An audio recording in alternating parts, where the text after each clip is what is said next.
नमस्कार। दबंग संवाद के इस YouTube चैनल में आज अजय मिश्रा दबंग मैं आपके सामने एक बड़ा विषय लेकर के आया। बहुत दिनों से इच्छा थी, करना चाहता था, समय नहीं मिल पा रहा था। आज एक श्रृंखलाबद्ध रूप से मैं मंडल आयोग की रिपोर्ट को आपके सामने रखने का प्रयास करूंगा। ये दिखाने का प्रयास करूंगा कि जो मंडल आयोग की रिपोर्ट थी किस तरीके से झूठ का पुलिंदा, उस झूठ के पुलिंदे में बीपी मंडल ने अपने घर में बैठकर क्या नहीं लिखा और उसके बाद सरकारों ने स्वीकार भी कर लिया और स्वीकार करने के बाद लागू भी कर दिया। ये पूरी रिपोर्ट क्रम रूप में विश्लेषण के साथ आपके सामने में रखने का प्रयास करूंगा। कितना भी समय लगे, कितने एपिसोड्स बनाने पड़े, उसके लिए आपका सहयोग वांछनीय रहेगा। सहयोग आपका इतना रहेगा कि चैनल को सब्सक्राइब कर ले, मुझे प्रोत्साहित करते रहें, शेयर करते रहें, बात को दूर तक ले जाते रहें। तो चलिए, बहरहाल आज के लिए शुरू करते हैं। मेरे हाथ में ये दस्तावेज है जिसे आप देख रहे हैं, ये मंडल आयोग की रिपोर्ट जो कि एक सज्जन ने छापी है, जो मंडल के समर्थक। ये भारत सरकार के पिछड़े वर्ग आयोग की रिपोर्ट, ये दो भागों में है, भाग 1 और भाग 2। इसकी मुख्य रिपोर्ट और सिफारिशें मैं भाग 1 से प्रारंभ करता हूं। आप लोग ध्यान देते रहेंगे और जहां पर लगे कि गड़बड़ी है, मंडल ने गड़बड़ किया है, उस गड़बड़ को उद्धत करने का। क्योंकि आज तक लोगों ने बैकवर्ड कमीशन के बारे में सुना तो बहुत, पढ़ा नहीं, लिखा नहीं। अब मैं आपको बताने वाला हूं कि वास्तव में क्या घालमेल किया गया और कैसे चीजों को सामने लाया गया है। तो चलिए, इस पहले एपिसोड में मैं मंडल ने जो पत्र लिखा भारत सरकार को, उसको शुरू करता हूं। पूरी रिपोर्ट आपके सामने रखूंगा और पुनः निवेदन कि प्लीज चैनल को सब्सक्राइब कर लें। बीपी मंडल, 5 डॉक्टर राजेंद्र प्रसाद रोड, नई दिल्ली। राष्ट्रपति महोदय को लिखते हैं, मंडल जी, आदरणीय राष्ट्रपति जी, एक सर्वशक्तिमान ईश्वर की अनुकंपा से मुझे रिपोर्ट आपको सौंपने का सम्मान प्राप्त हुआ है। 20 दिसंबर 1978 को भारत सरकार के तत्कालीन प्रधानमंत्री मोरारजी भाई ने मेरी अध्यक्षता में 4 सदस्यों वाले पिछड़ा वर्ग आयोग के गठन के फैसले की घोषणा संसद के सदन में की थी। अन्य सदस्यों में श्री दीवान मोहन लाल, श्री आर भोले, श्री दीनबंधु साहू और श्री के सुब्रमण्यम शामिल थे। आयोग के विचारार्थ विषय की घोषणा भी सदन में की गई थी। मतलब मंडल आयोग का गठन भारतीय जनता पार्टी, तत्कालीन जनसंघ के गठन समर्थन वाली जनता पार्टी की सरकार में मोरारजी भाई देसाई ने किया। एक चीज आपको साफ हो गई, ये पिछड़े वर्ग के आरक्षण का जो शगुफा छोड़ा, वो इन भारतीय जनता पार्टी आरएसएस के लोगों ने जनता पार्टी की सरकार में आकर के एक घोर जातिवादी बीपी मंडल नाम के व्यक्ति को एक आयोग बना करके उसको ये चीज सौंपी। 1978 हमारे एक सदस्य दीनबंधु साहू ने स्वास्थ्य कारणों से 5 नवंबर 1979 को आयोग की सदस्यता से इस्तीफा दे दिया। वो 7 अक्टूबर 1980 को यह दुनिया छोड़कर चले गए। हमें इस बात का अफसोस है कि हमारे कार्य के बीच में उन्हें अपनी मूल्यवान सेवा छोड़नी पड़ी। उनके इस्तीफे से खाली हुई जगह पर LR नाइक को नियुक्त किया गया। 4, हमने 21 मार्च 1979 को भारत के प्रधानमंत्री श्री मोरारजी भाई देसाई के उद्घाटन भाषण के बाद अपना काम शुरू किया और अपना कार्य 12 दिसंबर 1980 को भारत की प्रधानमंत्री श्रीमती इंदिरा गांधी के समापन भाषण के साथ पूरा किया। अब आप कार्यकाल देखिए, 21 मार्च 1979 को इन्होंने शुरू किया और 12 दिसंबर 1980 को खत्म भी कर दिया। पूरे भारत में कश्मीर से कन्याकुमारी तक, अटक से कटक तक, मार्च 79 से लेकर के अप्रैल, मई, जून, जुलाई, अगस्त, सितंबर, अक्टूबर, नवंबर, दिसंबर, 8 महीने 79 के और 12 महीने 80 के, 20 महीने में पूरे भारत की जनसंख्या का सर्वे हो गया। मंडल साहब ने कर डाला। कैसे किया होगा भगवान जाने।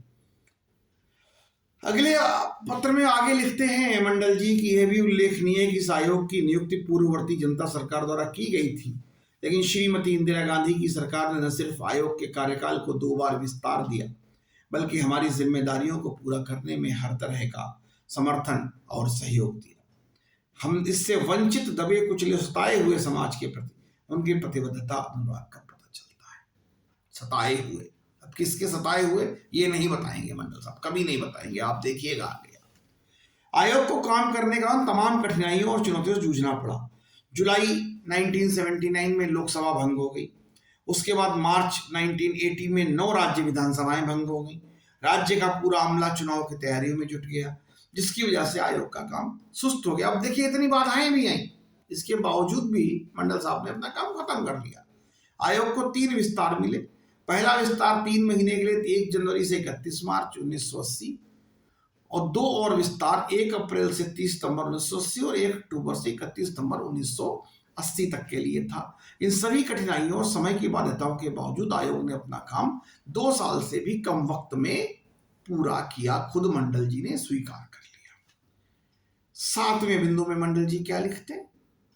हमारा काम हमारे लिए विचारार्थ विषय में निर्धारित था। उसके मुताबिक हमें सामाजिक और शैक्षणिक रूप से पिछड़े वर्ग की पहचान के लिए मानदंडों को निर्धारित करना और चिन्हित किए गए सामाजिक और शैक्षिक रूप से पिछड़े वर्ग के लिए नागरिकों के उत्थान के लिए उठाए जाने वाले कदमों के बारे में सिफारिश करने का दायित्व सौंपा गया था। बड़ा साफ था कि सामाजिक और शैक्षणिक रूप से पिछड़े वर्ग की, जातियों की नहीं।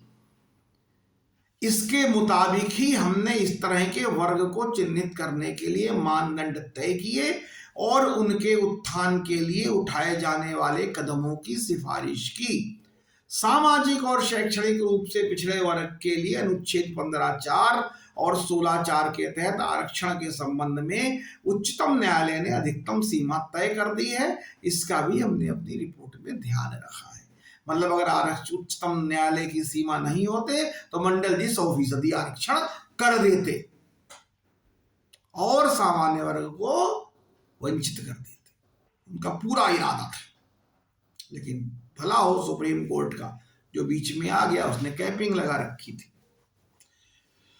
8वें बिंदु में मंडल जी क्या कहते हैं कि बहरहाल हमारी रिपोर्ट उन राज्यों की राह में व्यवधान नहीं बनती जो समाज के कमजोर तबकों जैसे महिलाओं व गरीब लोगों के उत्थान के लिए कदम उठाना चाहते हैं। इस तबके को हमारे विचारार्थ विषय में शामिल नहीं किया गया था। मालूम हो कि उनके लिए आगे आरक्षण किए जाने के कोई प्रतिबंध नहीं है।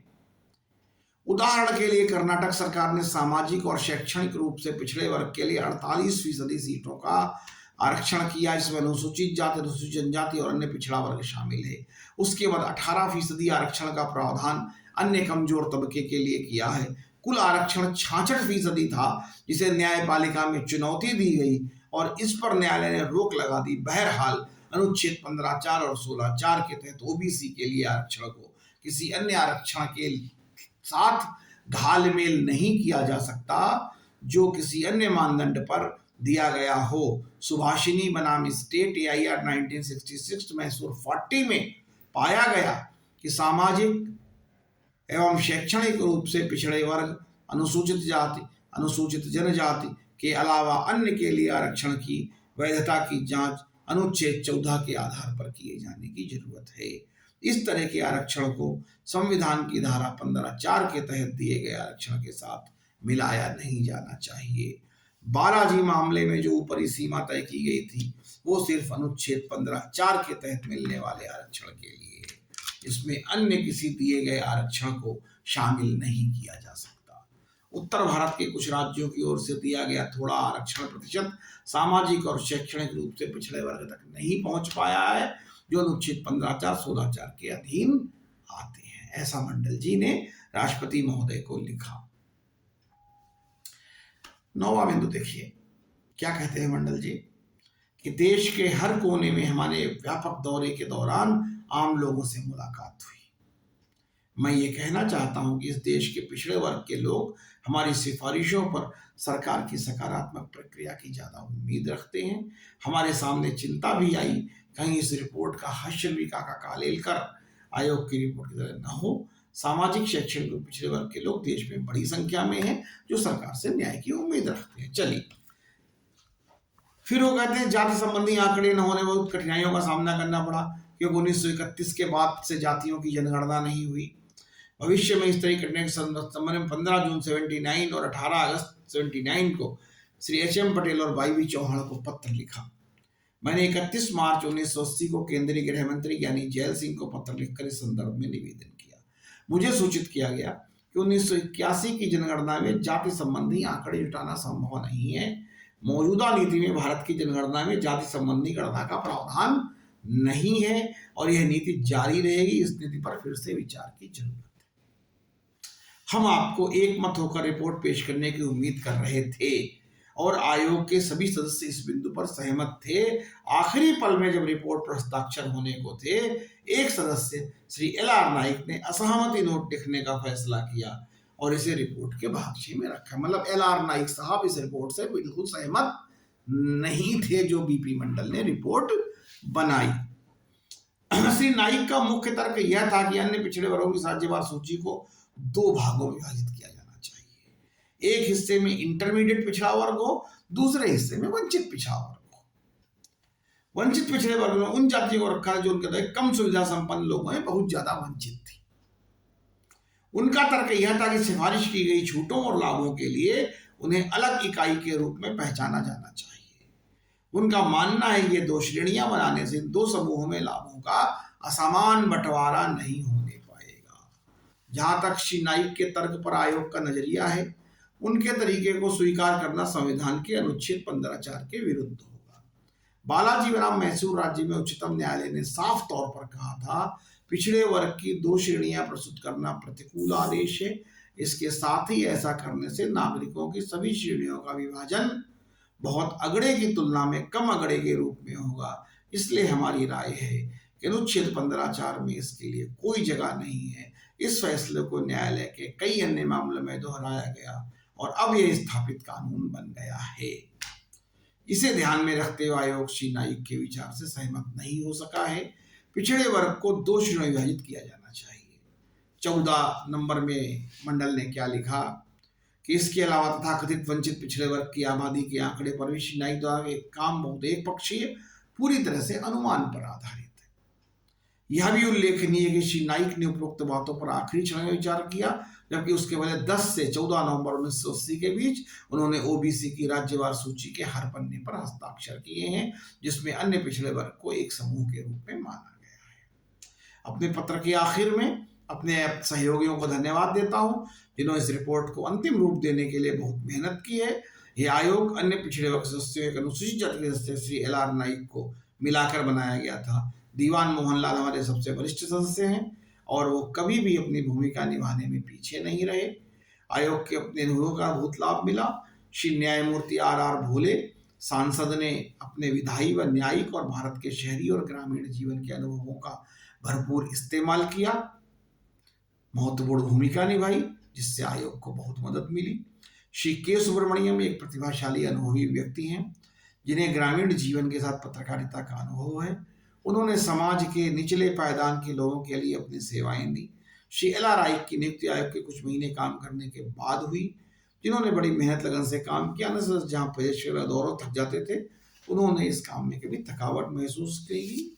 मुझे आपको ये रिपोर्ट सौंपने का सौभाग्य मिला है और मैं उम्मीद करता हूँ कि आप हमारी सिफारिशों को स्वीकार करने में जरा सा भी नहीं हिचकिचाएंगे और न्याय के लिए लंबे समय से प्रतीक्षारत हमारे देश की सामाजिक और शैक्षणिक रूप से पिछड़े वर्ग की समस्याओं का निवारण करेंगे। ये पत्र भूमिका में रिपोर्ट की नीलम संजीव रेड्डी महामहिम राष्ट्रपति को भारत सरकार को बीपी मंडल ने लिखा। तो चलिए ये भूमिका और उनका पत्र इस एपिसोड को यहीं समाप्त करते हैं। अगले एपिसोड में मैं क्या संयोजन था और क्या विचारार्थ विषय थे इस पर लेकर के आपके सामने आऊंगा। तब तक के लिए मुझे आज्ञा दीजिए। नमस्कार, जय हिंद, जय भारत।